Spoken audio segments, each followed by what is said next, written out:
Hey everyone, I'm Claire, and I want to share a chapter of my life that revolves around challenging relationships with my in laws and husband. Currently, I'm navigating the complexities of a divorce, and I thought my story might resonate with those of you who've experienced unwarranted criticism from your in laws. Let me take you back to how it all began. I met Zane, my now estranged husband, on a dating site when I was a 19-year-old college student. Zane, at 25, had a stable job. Despite the age gap, love blossomed between us. I've never been one to judge based on age or appearance, so Zane's age was never a concern for me. However, Zane struggled with our age difference. He often questioned, "Why are you with me, Claire?" "I don't understand. I'm so much older than you. You could find someone your own age who's better suited for you." "Yes, I could," I replied, "but I don't want to. I fell in love with you, and age doesn't matter to me." Yet, burdened by insecurities, Zane persisted, saying, "There must be other reasons, Claire. It's not natural for someone like you to love someone like me. I wish you'd tell me the truth." "I am telling you the truth," I assured him. "I don't want to date boys my age. I love you, and that's all that matters to me." Despite my reassurances, Zane continued to struggle with his self-esteem, revealing deep-seated insecurities that may have contributed to his single status. Determined to prove the authenticity of my feelings, I made it a point to demonstrate my love. Throughout our relationship, I refrained from letting Zane spend money on me. While I wasn't a broke college student, I wasn't wealthy either. Despite my financial constraints, I bought him gifts and covered my own expenses whenever we went out. I held a modest job, and Zane seemed to appreciate these gestures. Regrettably, Zane's low self-esteem persisted, and he continued to doubt my love. His mistrust shattered my heart. It wasn't until 2 years into our relationship that I discovered the root of Zane's self-esteem issues. Meeting his parents, Michael and Molly, shed light on his struggles. Michael, Zane's father, had experienced a stroke of luck, winning the lottery, which dramatically improved their lives. They bought an extravagant house and secured their future with the remaining funds. However, Michael and Molly carried an air of superiority. During our initial encounter, Michael boasted, "Not everyone can make it big like me." I was a hard-working man, and look where it got me. Do you know how uncommon it is to win a huge lottery? The chances are very low, but I did it on the first try. They took pride in their decision-making skills and often implied that Zane, despite his college degree, would never match their financial success. Molly hinted that Zane's previous partners were gold diggers who left once his financial situation improved. They even openly questioned Zane's ability to make sound choices, which infuriated me. Over time, Zane internalized these beliefs, adding to his insecurities and fueling the narrative that I, too, was a gold digger. Fed up with the unjust assumptions, I decided to defend both Zane and myself. "I'm sorry, but I have to disagree with you," I said. "Zane has worked hard to establish himself in his career, and with time, he will achieve even greater success."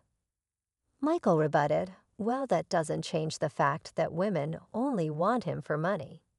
The money we have is ours, but Zane does co-own the house. Ultimately, it will be his when we pass. Let me tell you, every time they see our $200,000 house, I swear these girls see dollar signs in their eyes." "I can't speak for Zane's past relationships," I replied, "but I'm certainly not in this for the money. I love your son, and that's the reason we're together. I have no interest in your house." "Don't worry, Claire," Molly added. "Sometimes it's challenging to accept that people can be successful and live in nice houses. You live in a small rented apartment with roommates. After spending time around our house, you might start desiring it too. It's just a matter of time." Michael and Molly's comments pushed my anger to the brink. I was on the verge of exploding. Zane heard it all but chose not to respond or defend himself, instead steering the conversation in a different direction.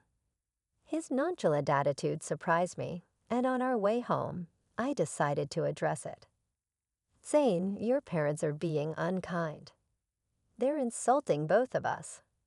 Why didn't you speak up? What did you expect me to say, Claire? He replied, I can't be certain they're entirely wrong. Women in the past have used me to try and benefit from my parents' wealth. They made grand plans involving the house and how it would be ours once my parents passed away. Even if they were gold diggers, I argued, that doesn't mean I am one too. You stayed silent when your family insulted me as well. You know my family is well off now, Zane replied. There's a chance they're right about everything. I'm not saying you had bad intentions, but I can understand why it might seem questionable. You don't have parents, so you rely on my inheritance alone. What you're suggesting is absurd, Zane. I've never pressured you to spend money on me, and just because I don't have an inheritance doesn't give you the right to label me a gold digger. Zane remained unwilling to acknowledge my concerns, insisting that he loved me and that the reasons behind it didn't matter. He shrugged off the need for further discussion. While some might have found solace in such assurances, I couldn't accept the thought of him harboring negative beliefs about me. I attempted numerous conversations, hoping to make him understand my perspective. I even suggested therapy, recognizing its potential benefits for him, but he adamantly claimed there was nothing wrong, causing me to eventually abandon the effort. As time passed, I began to distance myself from Zane's family. We became engaged shortly after my college graduation, and although my job paid decently, I started saving to contribute to our wedding expenses. We split the costs evenly and got married when I was 22. However, the following 3 years turned into a tumultuous period of my life. Zane frequently visited his parents, each time returning home in a sour mood. I knew Michael and Molly were still taunting him and branding me as a gold digger. Despite my pleas for Zane to limit contact with them, he continued engaging with his parents, allowing their words to poison his perception of our relationship. Their comments convinced him that no one could genuinely love him. Even after years of love and care, Zane remained suspicious of me. The burden of constantly proving myself became increasingly draining. The breaking point arrived on Zane's birthday. In line with his preference for small celebrations, we had a quiet cake cutting at home. I presented him with the expensive watch he had wanted, and he seemed thrilled. But my joy waned when he suggested visiting his parents to show them the watch. Reluctantly, I agreed to go along at his insistence. When we arrived, Zane eagerly displayed the watch to Molly and Michael. Mom, Dad, look at this beautiful watch Claire gave me. I've been wanting it for a while now. Isn't it gorgeous? Molly's response was filled with sarcasm. Oh, did she? Well, Zane, it seems she does love you after all. We were quite concerned for a while there. Michael quickly chimed in. Don't get carried away, Molly. She's a gold digger. She married our son because we own a $200,000 house. Let's not forget the facts. Yeah, you're right, Molly added. I almost forgot that the house is the only reason Claire married Zane. Feeling insulted, I finally spoke up. Excuse me. Why do you think I married your son for your house? Molly retorted, well, you were living in an apartment even after working for years. And Zane is so much older than you. Why else would you marry him unless you wanted something from him? I'm sure our house was always an attraction, if not his money. I married your son because I love him, I replied firmly. All your theories about my so-called gold-digging intentions are wrong. Zane knows the truth, and he will tell you that.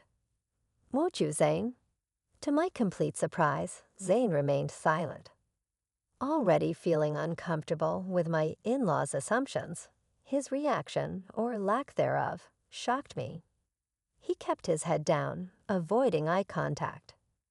Feeling perplexed, I decided to confront him. Zane, why aren't you saying anything? Your parents have always thought I was a gold digger. How'll they know the real me if you don't tell them? Why are you silent? Tell them they're wrong. I don't know what you want me to say, Claire, he muttered. I don't know if my parents are completely off the mark. There might be a possibility that you're here for this house. Are you serious right now, Zane? You believe I married you for your assets. I demanded, hurt and disbelief flooding my voice. Molly interjected, he's not wrong to think that way.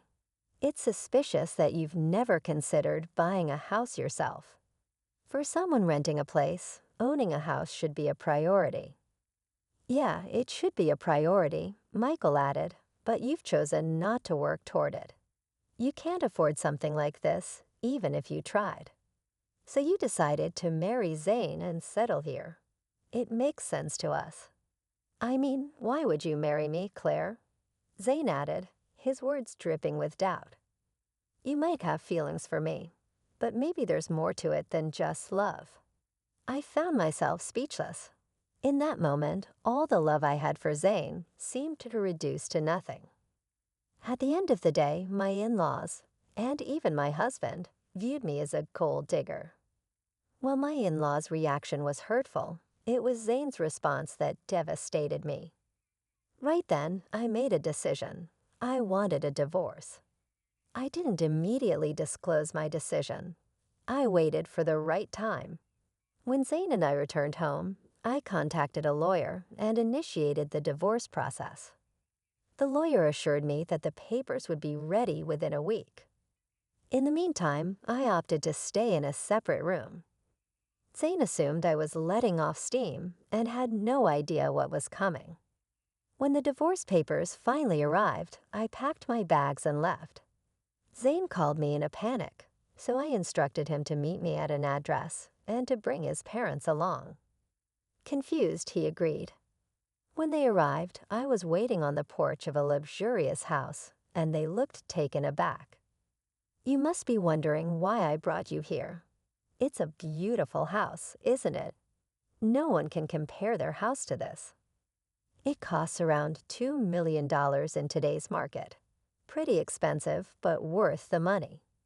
There's also furniture with an added value of millions. What is this place, Claire? Zane asked, confusion etched on his face. Why do you have access to such a house? Why don't you come inside so I can explain? I can't tell you everything on the porch, I said, brushing off their astonishment. They trailed behind, even more impressed by the opulence within. As we settled down, I took a deep breath and addressed them. I've made a decision, and that's why you're here. I've filed for divorce. Here are the papers. We can proceed with an uncontested divorce if you agree. What? Zane's voice held a mixture of confusion and concern. I don't understand. Why are you filing for divorce? Because you and your parents believe I'm a gold digger, I said calmly. You think I'm after your house, right? Despite my assurances, you refuse to listen. So I'll spare you from my gold-digging self by leaving. It seems that's what everyone wants. You're considering divorce just because my parents told the truth. That's ridiculous, Zane protested. We didn't say anything untrue. Why the dramatics? I think this is for the best, Zane, Molly interjected. If she's adamant, you should sign the papers. At least then, you'll find someone who truly loves you. Zane's voice carried a tinge of accusation. Why did you bring us to this house? Do you expect me to buy this for you as part of the divorce settlement? Why would I need you to buy this house, Zane? This house is already mine, I replied calmly. Their faces shifted to shock and disbelief as they regarded me, clearly assuming I was joking. Zane and his family seemed utterly unconvinced. "How on earth can you afford a house like this?" his father demanded, his tone sharp with suspicion. "You're renting, and your job isn't enough to cover this. Stop lying to us." "I'm not lying, Zane. Remember when I mentioned that my parents left me some? Asterisk asterisk inheritance asterisk asterisk. Well, this is the house I was talking about. It's under a trust now, but I'll officially inherit it when I turn 30. I don't work a high-paying job because I have a trust fund waiting for me. That's impossible. Your parents passed away a long time ago. They should have let you have the house earlier." Well, you see, my parents were aware of the potential leeches I might attract. They instructed me never to disclose the house or trust fund to anyone. Call it foresight, but they knew someone could exploit me. Hence, they placed everything in a trust to keep it safe until I reached 30. By then, I'd hopefully be settled with someone who genuinely cared about me, not my inheritance. Oh my God, Claire, you should have told us about your wealth. We had no idea. This is a sizable house you have. We could all live very comfortably here. Yeah, you should have shared that sooner. We thought you were after asterisk our asterisk house. We could have avoided all the misunderstandings. I always knew Claire was perfect for Zane, someone added. I've been saying she's a great woman. Look how wealthy she is. Zane really found a great match. Hearing this, I couldn't help but laugh. Their attitude toward me had shifted so rapidly that it made my head spin. What was even more bizarre was that they soon seemed to forget about the divorce filing. I took out the divorce papers and signed them. As I was saying, here's my signature for an uncontested divorce. You can just sign these to make it easy. If you want to fight, we can take this to court. I won't live with you anymore." "Claire, listen to me," Zane pleaded. "There's no need to rush this. You've already proven you're not a gold digger. There's no reason to get a divorce anymore. We even apologize for any misunderstanding. That should make things better, right?" Yes, Michael is right. "We're sorry, Claire. We doubted you for no reason." "I don't want your insincere apologies," I replied. "Zane, for 2 years you allowed your family to berate me and label me a gold digger. I expected you to at least defend me, but no, you sided with them and accused me as well. I won't stay with someone who doesn't respect his wife. I'm done with you. We can part ways amicably or involve the courts. The choice is yours." Zane, Molly, and Michael tried their best to change my decision, pleading with me to let go of the past. In their minds, what happened was just a simple misunderstanding. Not once did they show genuine remorse for tarnishing my name. Their audacity fueled my anger. When I reached my breaking point, I demanded they leave before I called the police. My anger intimidated them, and they left. Over the next few weeks, Zane and my in-laws continued to harass me daily.